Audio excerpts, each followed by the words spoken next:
The Odyssey, Book 14. Ulysses in the hut with Eumaeus. Ulysses now left the haven and took the rough track up through the wooded country and over the crest of the mountain till he reached the place where Minerva had said that he would find the swineherd, who was the most thrifty servant he had. He found him sitting in front of his hut, which was by the yards that he had built on a site which could be seen from far. He had made them spacious and fair to see, with a free run for the pigs all round them. He had built them during his master's absence, of stones which he had gathered out of the ground, without saying anything to Penelope or Laertes, and he had fenced them on top with thorn bushes. Outside the yard he had run a strong fence of oaken posts, split and set pretty close together, while inside he had built 12 sties near one another for the sows to lie in. There were 50 pigs wallowing in each sty, all of them breeding sows. But the boars slept outside and were much fewer in number, for the suitors kept on eating them, and the swineherd had to send them the best he had continually. There were 360 boar pigs, and the herdsman's 4 hounds, which were as fierce as wolves, slept always with them. The swineherd was at that moment cutting out a pair of sandals from a good stout ox hide.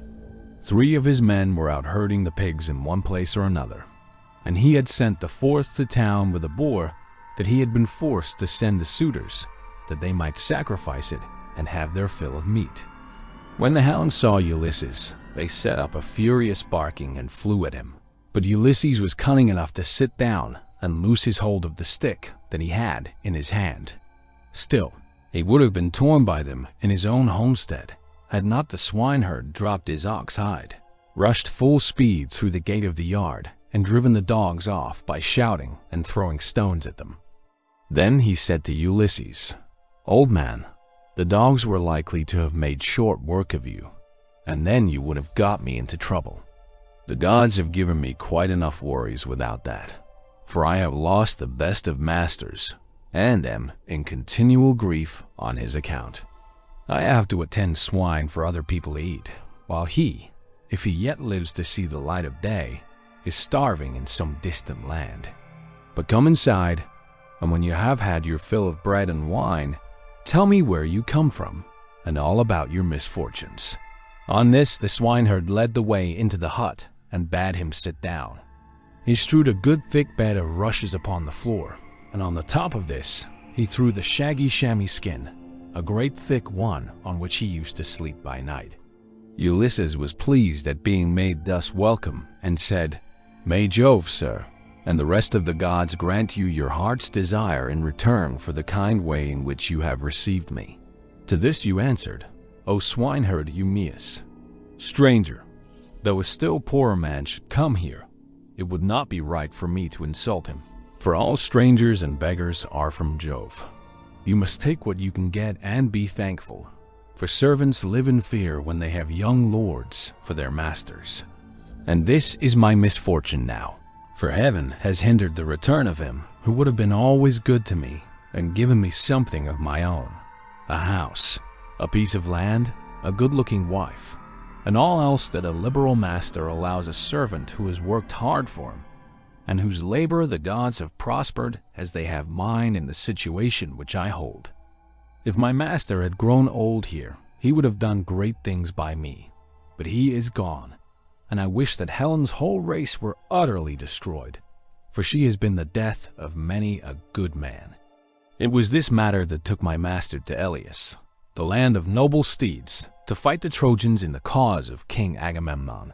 As he spoke, he bound his girdle round him and went to the sties where the young sucking pigs were penned. He picked out 2 which he brought back with him and sacrificed. He singed them, cut them up, and spitted them. When the meat was cooked, he brought it all in and set it before Ulysses, hot and still on the spit, whereon Ulysses sprinkled it over with white barley meal. The swineherd then mixed wine in a bowl of ivy wood, and taking a seat opposite, Ulysses told him to begin. "Fall to, stranger," said he, on a dish of servant's pork. "The fat pigs have to go to the suitors, who eat them up without shame or scruple. But the blessed gods love not such shameful doings, and respect those who do what is lawful and right. even the fierce freebooters who go raiding on other people's land. And Jove gives them their spoil. Even they, when they have filled their ships and got home again, live conscience-stricken and look fearfully for judgment. But some god seems to have told these people that Ulysses is dead and gone. They will not, therefore, go back to their own homes and make their offers of marriage in the usual way, but waste his estate by force, without fear or stint. Not a day or night comes out of heaven, but they sacrifice not one victim nor two only, and they take the run of his wine, for he was exceedingly rich. No other great man either in Ithaca or on the mainland is as rich as he was. He had as much as 20 men put together. I will tell you what he had. There are 12 herds of cattle upon the mainland, and as many flocks of sheep. There are also 12 droves of pigs, while his own men and hired strangers feed him 12 widely spreading herds of goats. Here in Ithaca, he runs even large flocks of goats on the far end of the island, and they are in the charge of excellent goat herds. Each one of these sends the suitors the best goat in the flock every day. As for myself, I am in charge of the pigs that you see here, and I have to keep picking out the best I have and sending it to them. This was his story, but Ulysses went on eating and drinking ravenously without a word, brooding his revenge. When he had eaten enough and was satisfied, the swineherd took the bowl from which he usually drank, filled it with wine, and gave it to Ulysses, who was pleased, and said as he took it in his hands, "My friend, who is this master of yours that bought you and paid for you, so rich and so powerful as you tell me? You say he perished in the cause of King Agamemnon. Tell me who he was, in case I may have met with such a person. Jove and the other gods know, but I may be able to give you news of him, for I have traveled much." Eumaeus answered, "Old man, no traveler who comes here with news will get Ulysses' wife and son to believe his story. Nevertheless, tramps in want of a lodging keep coming with their mouths full of lies and not a word of truth. Everyone who finds his way to Ithaca goes to my mistress and tells her falsehoods, whereon she takes them in, makes much of them, and asks them all manner of questions, crying all the time as women will when they have lost their husbands. And you too, old man, for a shirt and a cloak would doubtless make up a very pretty story. But the wolves and birds of prey have long since torn Ulysses to pieces, or the fishes of the sea have eaten him, and his bones are lying buried deep in sand upon some foreign shore. He's dead and gone, and a bad business it is for all his friends, for me especially. Go where I may, I shall never find so good a master, not even if I were to go home to my mother and father where I was bred and born. I do not so much care, however, about my parents now, though I should dearly like to see them again in my own country. It is the loss of Ulysses that grieves me most. I cannot speak of him without reverence, though he is here no longer, for he was very fond of me and took such care of me that wherever he may be, I shall always honor his memory." "My friend," replied Ulysses, "you are very positive, and very hard of belief about your master's coming home again. Nevertheless, I will not merely say, but will swear, that he is coming. Do not give me anything for my news till he is actually come. You may then give me a shirt and cloak of good wear if you will. I am in great want, but I will not take anything at all till then, for I hate a man, even as I hate hellfire, who lets his poverty tempt him into lying. I swear by King Jove, by the rights of hospitality, and by that hearth of Ulysses to which I have now come, that all will surely happen as I have said it will. Ulysses will return in this self-same year.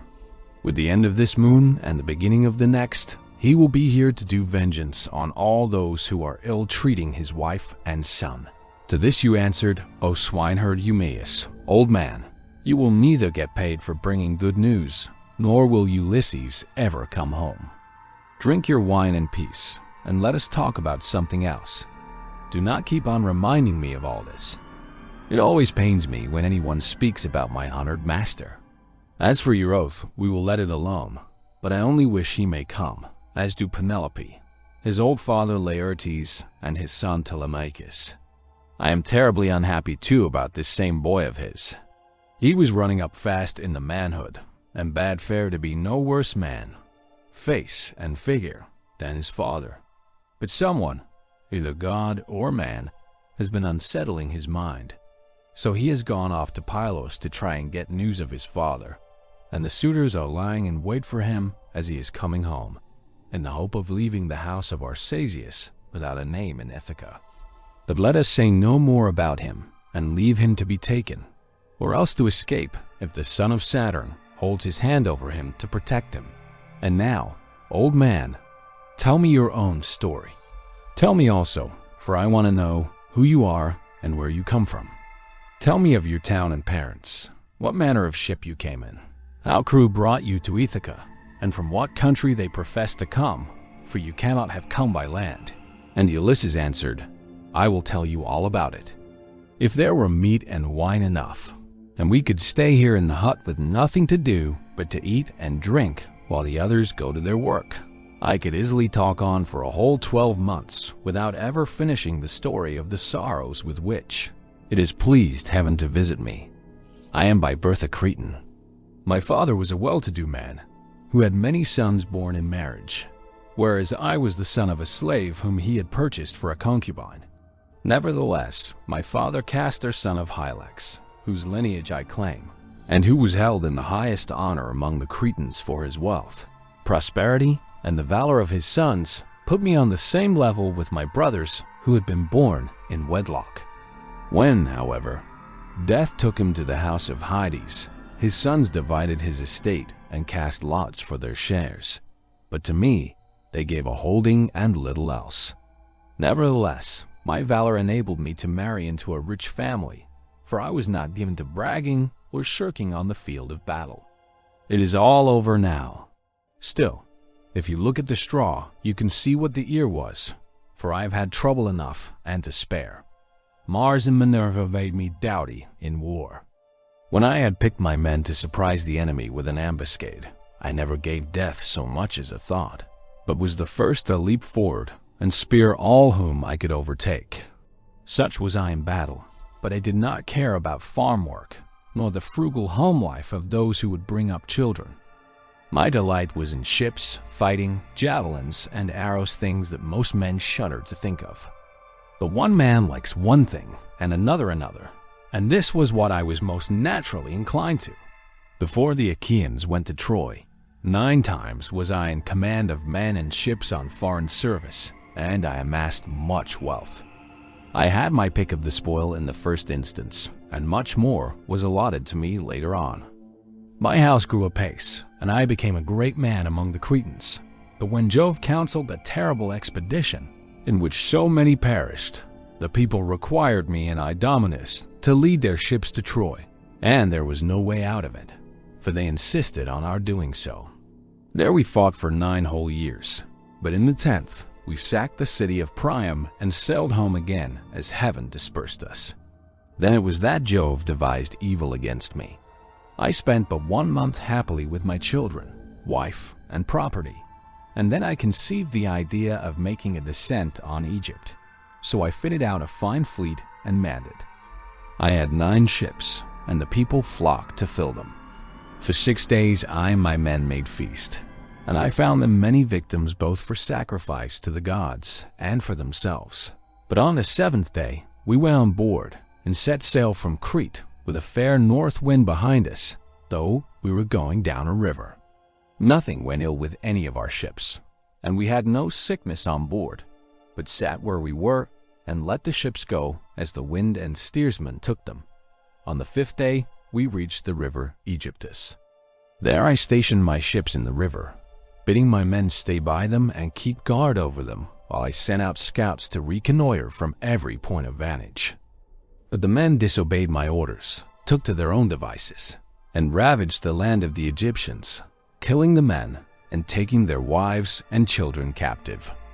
The alarm was soon carried to the city, and when they heard the war cry, the people came out at daybreak till the plain was filled with horsemen and foot soldiers and with the gleam of armor. Then Jove spread panic among my men, and they would no longer face the enemy, for they found themselves surrounded. The Egyptians killed many of us and took the rest alive to do forced labor for them. Jove, however, put it in my mind to do this, and I wish I had died then and there in Egypt instead, for there was much sorrow in store for me. I took off my helmet and shield and dropped my spear from my hand. Then I went straight up to the king's chariot, clasped his knees, and kissed them, whereon he spared my life, bade me get into his chariot, and took me weeping to his own home. Many made at me with their ashen spears, and tried to kill me in their fury. But the king protected me, for he feared the wrath of Jove, the protector of strangers, who punishes those who do evil.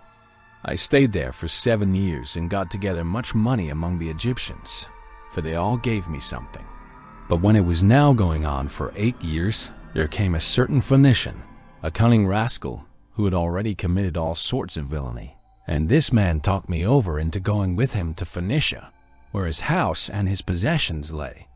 I stayed there for a whole 12 months, but at the end of that time, when months and days had gone by till the same season had come round again, he set me on board a ship bound for Libya, on a pretense that I was to take a cargo along with him to that place, but really that he might sell me as a slave and take the money I fetched.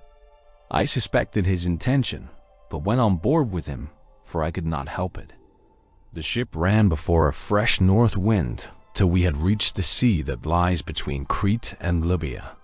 There, however, Jove counseled their destruction, for as soon as we were well out from Crete and could see nothing but sea and sky, he raised a black cloud over our ship, and the sea grew dark beneath it. Then Jove let fly with his thunderbolts, and the ship went round and was filled with fire and brimstone as the lightning struck it. The men fell all into the sea. They were carried about in the water round the ship, looking like so many seagulls, but the god presently deprived them of all chance of getting home again. I was all dismayed. Jove, however, sent the ship's mast within my reach, which saved my life, for I clung to it and drifted before the fury of the gale.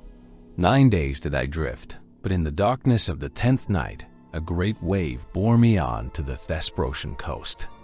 There Phidon, king of the Thesprotians, entertained me hospitably, without charging me anything at all, for his son found me when I was nearly dead with cold and fatigue, whereon he raised me by the hand, took me to his father's house, and gave me clothes to wear.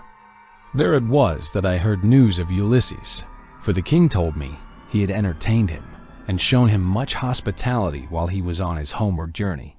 He showed me also the treasure of gold and wrought iron that Ulysses had got together. There was enough to keep his family for 10 generations. So much had he left in the house of King Phidon. But the king said Ulysses had gone to Dodona, that he might learn Jove's mind from the god's high oak tree, and know whether after so long an absence he should return to Ithaca openly or in secret. Moreover, the king swore in my presence, making drink offerings in his own house as he did so, that the ship was by the water side, and the crew found that should take him to his own country. He sent me off, however, before Ulysses returned, for there happened to be a Thesprotian ship sailing for the wheat-growing island of Dulichium, and he told those in charge of her to be sure and take me safely to King Acastus. These men hatched a plot against me that would have reduced me to the very extreme of misery, for when the ship had got some way out from land, they resolved on selling me as a slave. They stripped me of the shirt and cloak that I was wearing, and gave me instead the tattered old clouts in which you now see me. Then, towards nightfall, they reached the tilled lands of Ithaca, and there they bound me with a strong rope fast in the ship, while they went on shore to get supper by the seaside. But the gods soon undid my bonds for me, and having drawn my rags over my head, I slid down the rudder into the sea, where I struck out and swam till I was well clear of them, and came ashore near a thick wood in which I lay concealed. They were very angry at my having escaped, and went searching about for me, till at last they thought it was no further use and went back to their ship. The gods, having hidden me thus easily, then took me to a good man's door, for for it seems that I am not to die yet a while." To this you answered, "O swineherd Eumaeus, poor unhappy stranger, I have found the story of your misfortunes extremely interesting. But that part about Ulysses is not right, and you will never get me to believe it. Why should a man like you go about telling lies in this way? I know all about the return of my master. The gods wanted all of them to test him, or they would have taken him before Troy, or let him die with friends around him when the days of his fighting were done.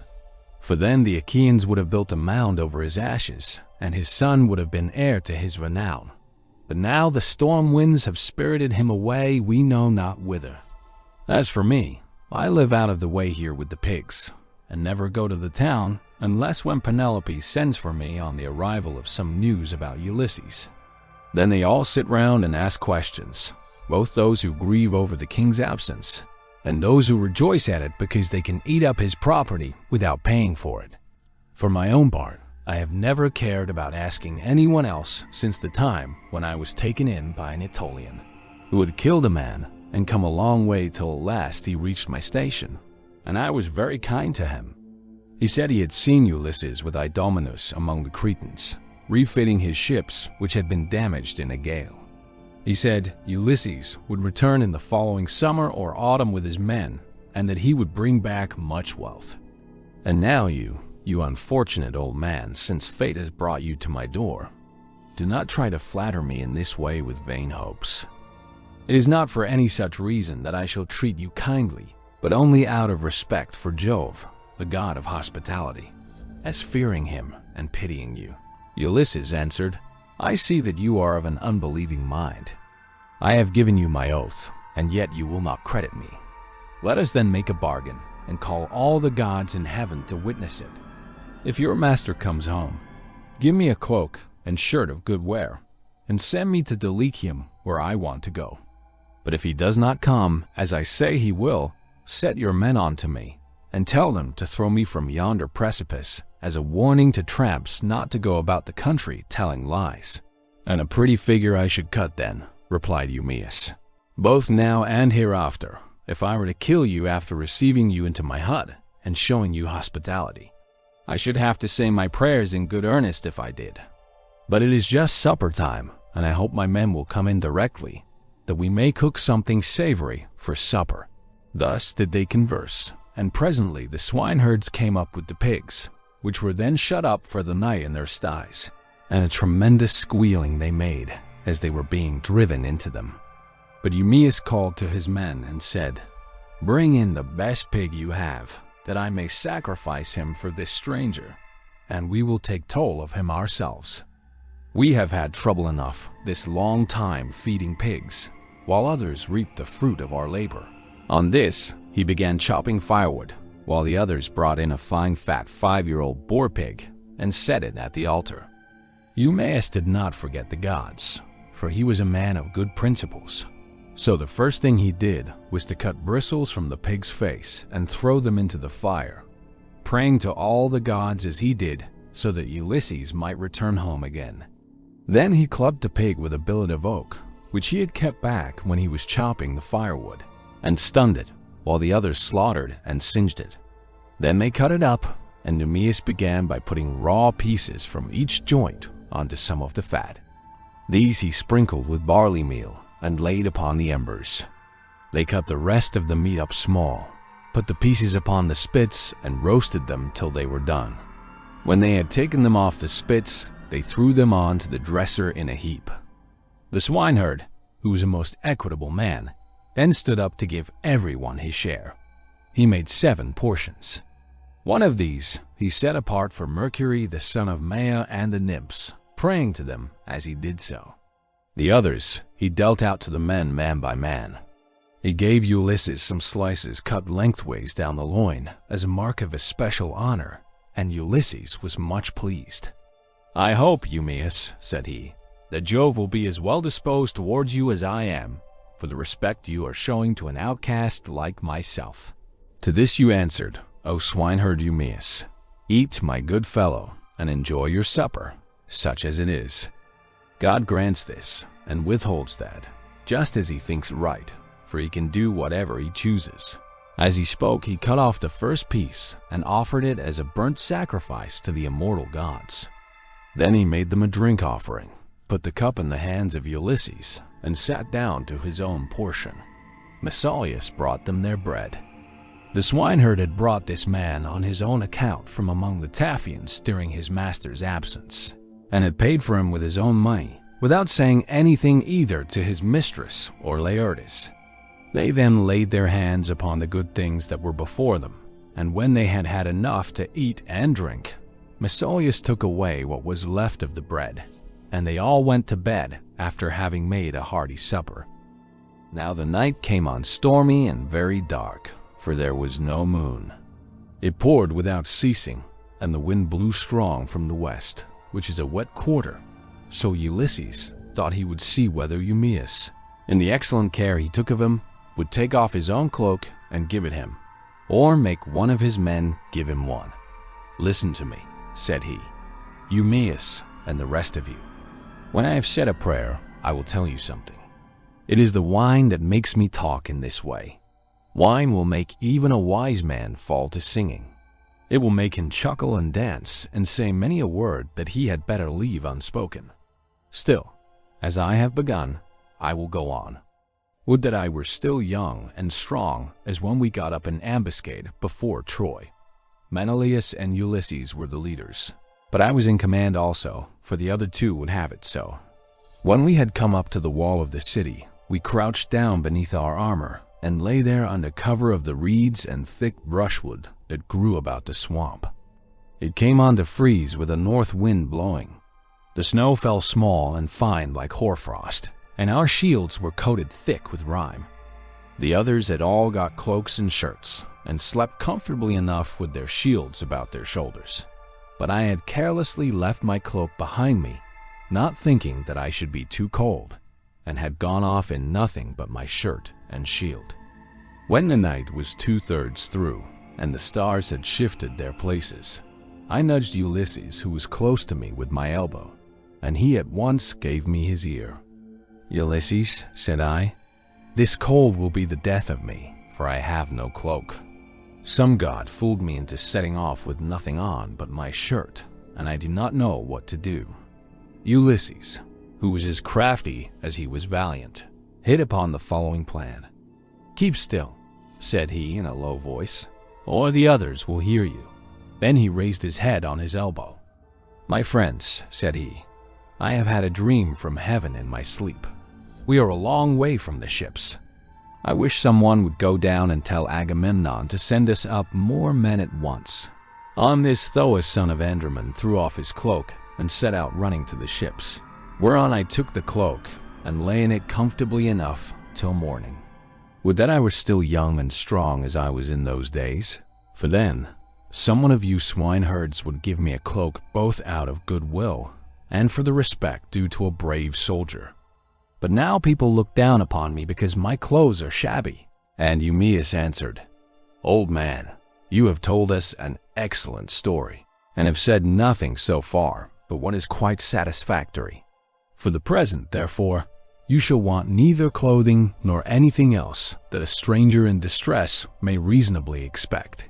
But tomorrow morning you have to shake your own old rags about your body again, for we have not many spare cloaks nor shirts up here, but every man has only one. When Ulysses' son comes home again, he will give you both cloak and shirt, and send you wherever you may want to go."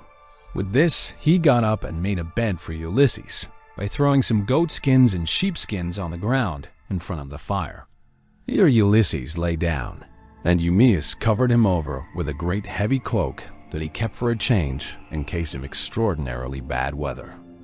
Thus did Ulysses sleep, and the young men slept beside him. But the swineherd did not like sleeping away from his pigs, so he got ready to go outside, and Ulysses was glad to see that he looked after his property during his master's absence. First he slung his sword over his brawny shoulders and put on a thick cloak to keep out the wind. He also took the skin of a large and well-fed goat and a javelin in case of attack from men or dogs. Thus equipped, he went to his rest where the pigs were camping under an overhanging rock that gave them shelter from the north wind.